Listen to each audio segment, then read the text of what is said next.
Il a quand même expliqué qu'il avait reçu pour instruction de son ex-patron, Donald Trump, de mentir sur un projet immobilier de la société Trump mené en Russie en pleine campagne Et là présidentielle. encore, on est sur témoignage parole contre parole. Vous savez, si vous n'apportez pas une preuve derrière, voyons, là Oui, encore, on est dans le oui, régime de la rumeur.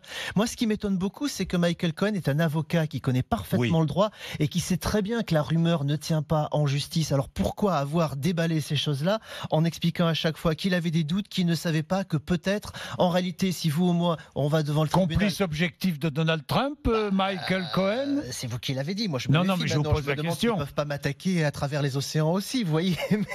Mais Non, en mais je pose la réalité, mais question. bien entendu, en réalité, on se rend compte que tout ça a l'air cousu de fil blanc. On se demande pourquoi maintenant, pourquoi de cette façon-là, alors qu'il n'a, encore une fois, rien apporté de plus. Même les soi-disant preuves, qui sont par exemple un chèque de 35 000 dollars, ne Oui. correspondent à rien par rapport à ce qu'il a donné, puisque le montant versé à une de ces jeunes femmes dont le silence aurait été acheté était de 130 000 dollars. Donald Trump va dire mais non, je l'ai payé pour autre chose. C'est lui qui raconte cela.